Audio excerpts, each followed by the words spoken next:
sampai mungkin bisa dibilang the first 3 years di 3 tahun pertama bisnis itu jalan mereka kayak kan udah stuck nih.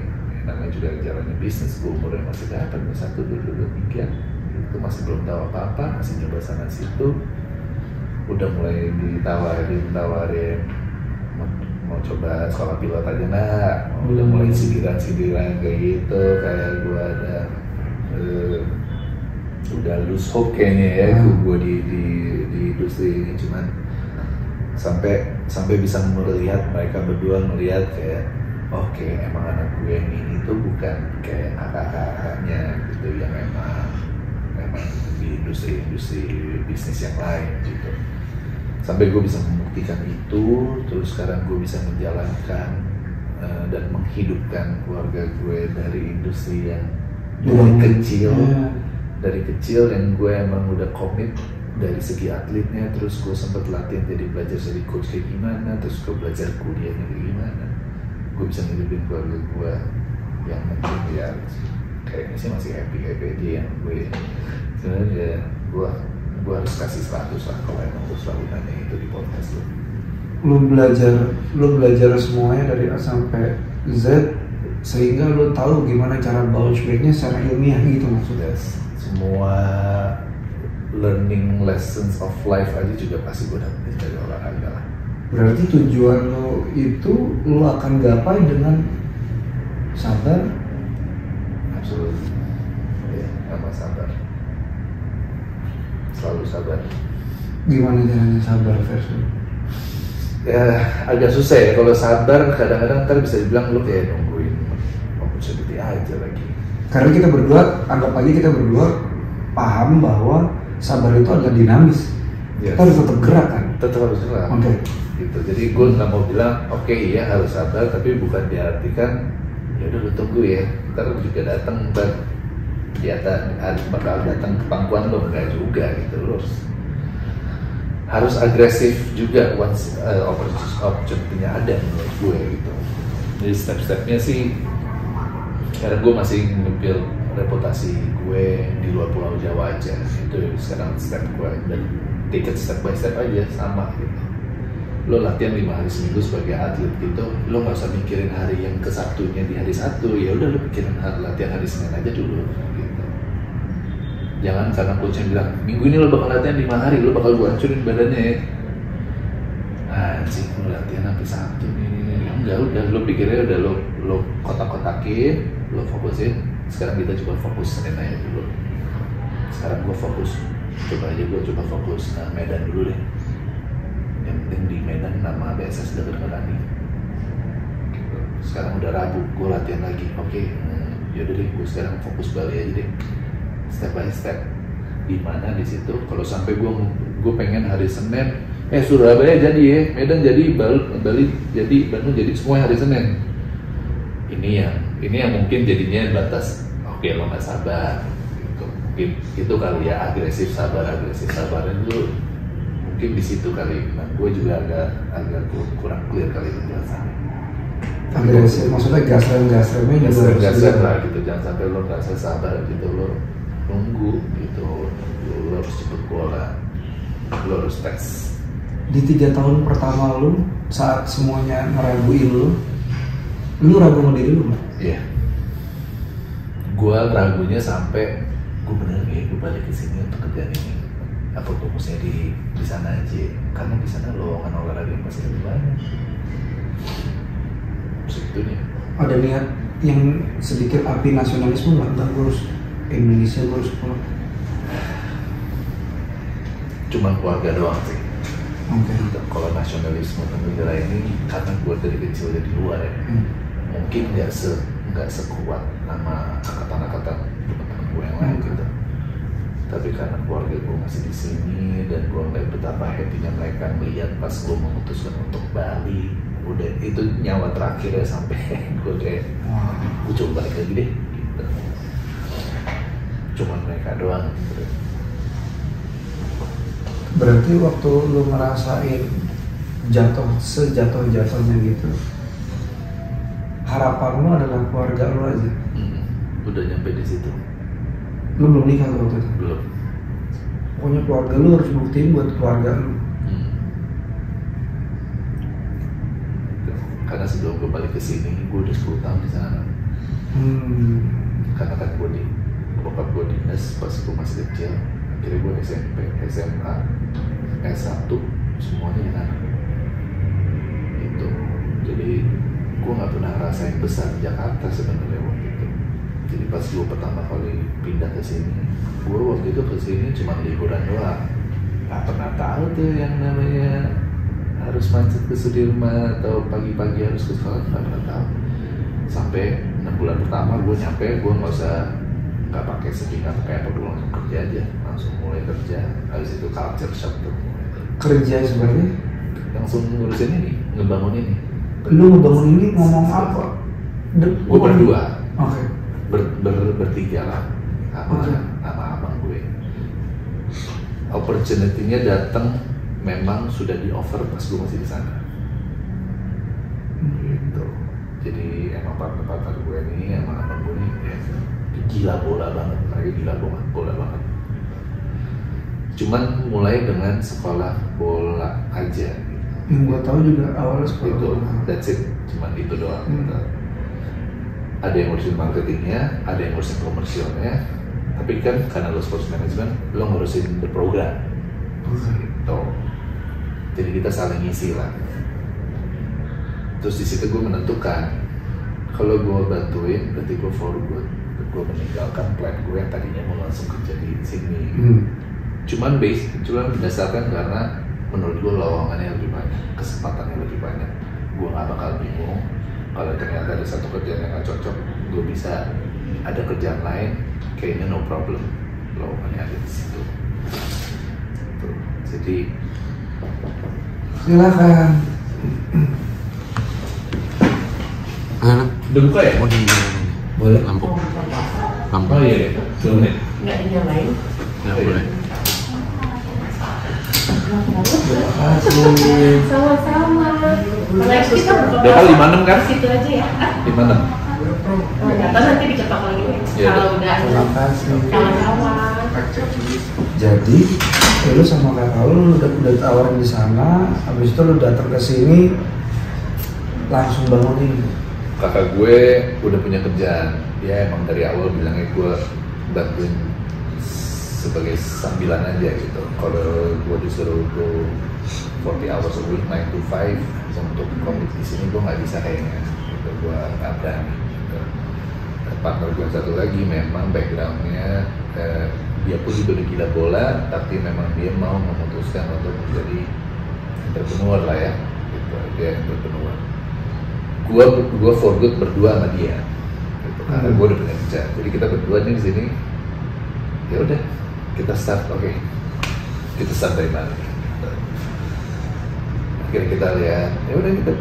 Gue inget banget tuh hari pertama gue cuman Google sekolahan swasta yang ada di Jakarta. Terus gue liatin websitenya, fasilitas olahraga kayak gimana, kontak personnya siapa dan udah cuma kayak gitu lah. Start dari situ doang.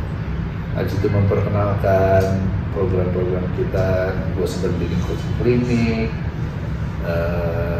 Gue juga harus belajar bikin session plan khusus kayak gimana, handle anak-anak kayak gimana. Ini semuanya ini akhirnya bikin gue cukup humbling lah, karena semuanya rush. Terus mungkin gue panik, gue masih umur 21.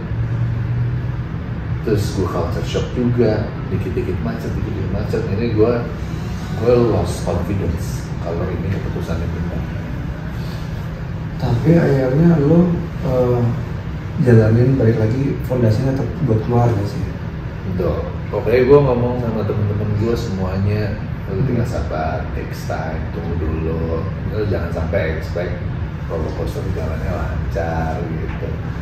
Jangan sampai yang lo asumsiin terus ada dikit yang di luar ekspektasi lo atau bayangan lo, terus lo terus gitu. Ya.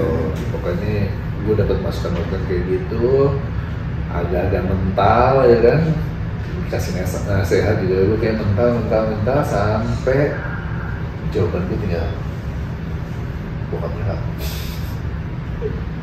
Maksud gue adalah kalau sampai gue give up di sini, gue tahu banget gue akan mengecewakan mereka berdua. Karena gue udah fight untuk ngambil jurusan ini, gue dedikasi industrinya nih untuk kerjaan pertamanya, semuanya udah jalan sesuai sama yang mereka lagi bayangin nih. Kalau mereka lagi nonton gue di bioskop nih, oke. Terus tiba-tiba gue give up aja gitu. Seenak lu gitu. Seenak gue, karena 6 bulan pertamanya gak sesuai sama bayangan gue. Tapi menjadi entrepreneur di bisa dibilang industri yang satu-satunya ini lu yang ngejalanin gitu. Iya kan? Ada lagi emang. Kalau sekarang sih kayaknya udah banyak. Sekarang sudah banyak, dulu kan belum. Iya. Berapa persen stres sehat, berapa persen stres buruk yang lu alami selama perjalanan? Lu kalkulasiin bisa nggak?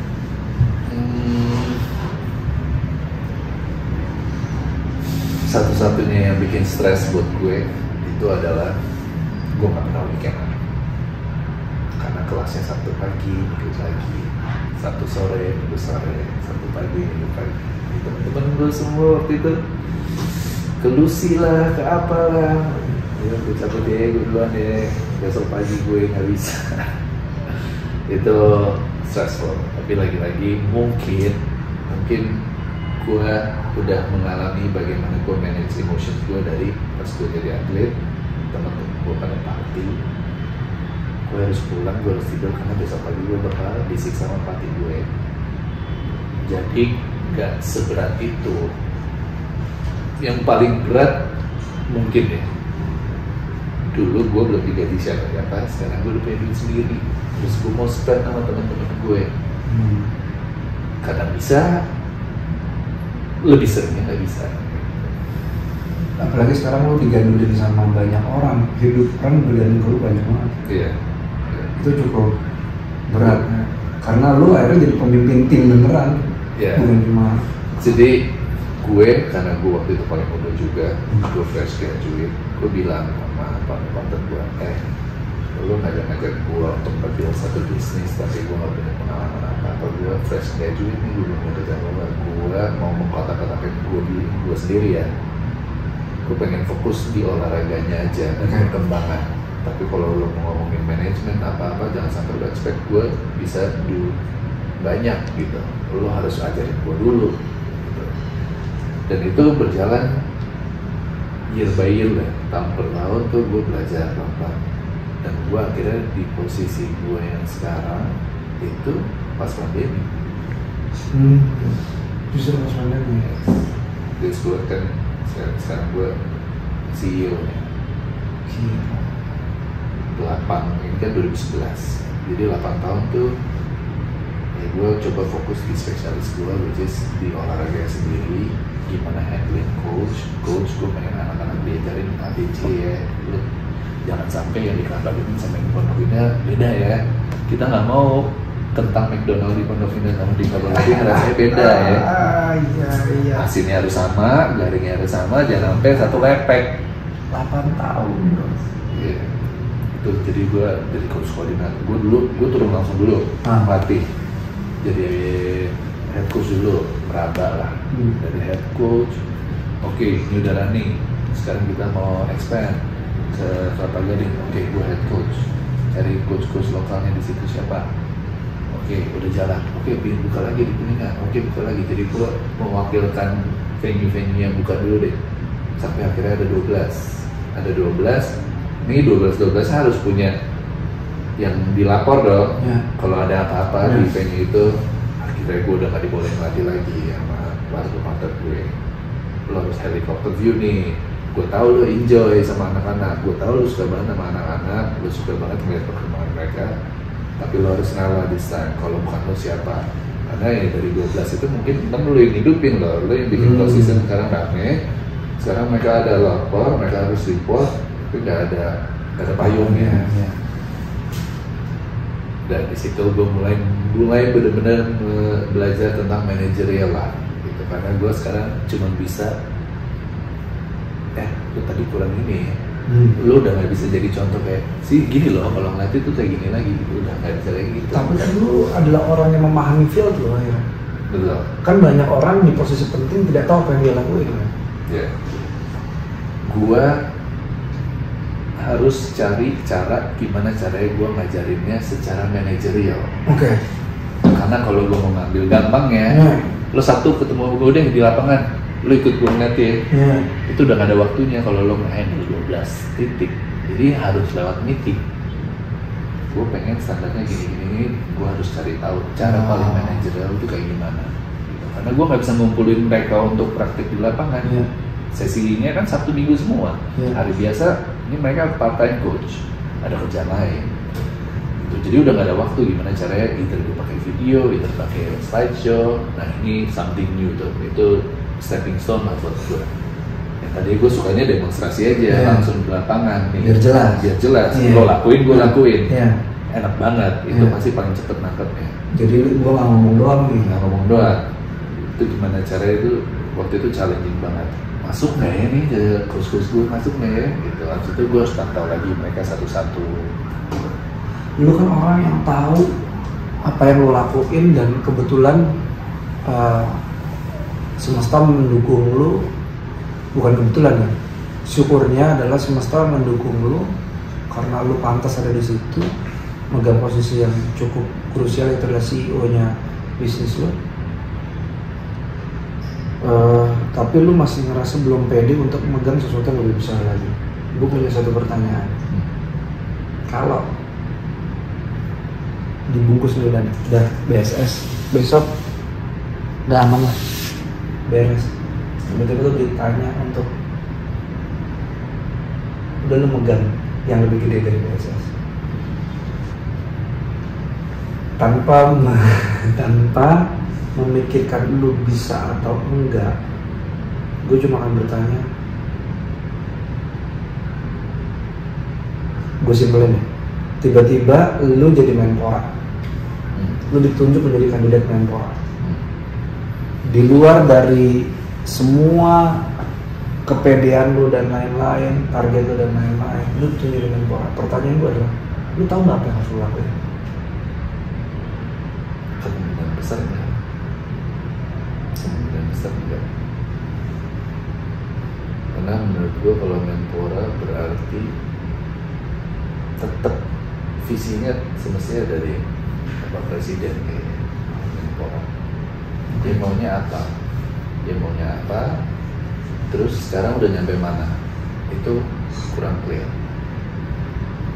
Gue gak bisa dan gue gak mau untuk cuma peluk-pelukan 100% prinsip gue jalan di Menpora atau konsep gue lah.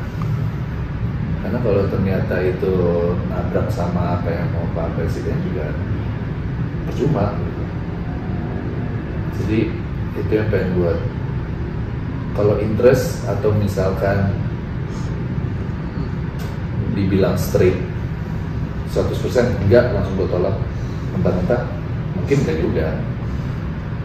Ditanya gue bakal tahu mau ngapain, enggak juga. Sama kali, pertama kali sampai partner gue ngerasa lu udah siap jadi CEO sekarang. Itu hari itu juga kan gue juga nggak tahu mau ngapain. Anjing lu serius lah. Jadi sekarang banget nih. Karena gue terlalu comfort zone loh ya, terlalu comfort zone dengan gue cuma pengen ngurusinnya nih program, tapi gue nggak mau sekali-sekali melirik laporan keuangan, iya kan? Dimana once lo udah jadi CEO itu semuanya menurut mereka gue capable, tapi emang lo yang memilih untuk nggak mau. Kalau terlalu zona aman di which is ya awal-awal gue panik ya, gimana ya, aduh, udah kebanyakan aduh gitu. Cuman kalau sampai yang offer Menpora itu ada, ya gue akan melakukan prosedur gue pas pertama kali gue ditawarin CEO ini lah. Gue akan banyak nanya sama orang, gue akan discuss gitu, baru ujung-ujungnya pasti ada izin dari keluarga juga atau enggak, itu mungkin mereka bisa melihat. Ya kita nggak tahu ya, dari pengalaman gue jadi atlet di Indonesia pun juga ya namanya Menpora atau PSSI maksudnya banyak loh. Once lo udah di atas itu maksudnya banyak loh yang doain kita kan banyak loh gitu. Jadi aku nggak tahu gitu kalau sampai once gue melakukan prosedur gue nih semuanya, yang namanya ngobrol sama orang, yang ngomong gimana caranya gue tahu informasi sebanyak mungkin untuk mempersiapkan ke kerjaan ini udah oke, ya mungkin why not, ujungnya sih mimpi gitu. Mimpi lu di BSS menurut lu, karena lu sekarang udah jadi CEO, mimpi lu membesarkan BSS ini, target lu bakal tercapai nggak menurut? Kalau the dream gue masih punya bayangan dan belief kalau ada anak BSS yang main either di Arsenal, di MU atau apa, gue masih punya. Tapi gue nggak bisa menjelaskan lo timeline-nya, karena untuk nyampe situ gue dan partner ini kita udah tahu apa aja step-stepnya, which is di step-step ini pun juga belum kita kuasai, belum kita complete, belum kita accomplish gitu. Jadi who knows, Never ending learning. tapi gue sekarang punya mimpi, bukan mimpi ya, target gue sekarang adalah BSS itu ada di mulut orang se-Indonesia dulu. Itu target gue dulu. Dan si sistem kompetisi yang tadi gue bilang regional, lo main dulu di kota lo, yang terbaik bikin seleksinya yang benar, statistiknya udah ada, faktanya udah ada, habis itu baru kita antar kota, habis antar kota mungkin ntar ada BSS Timnas yang kali gitu, yang tadi lo bilang itu udah benar-benar head bersaing sama ya kayak ini loh contohnya bikin sistem liga yang benar gitu. Mungkin ada yang bisa ngelirik kayak gitu, nah kalau misalkan itu berjalan ya, cuma ya kalau lo bijak lo cari tahu lah caranya kayak gimana, jangan sampai dilusuri kalau bijak.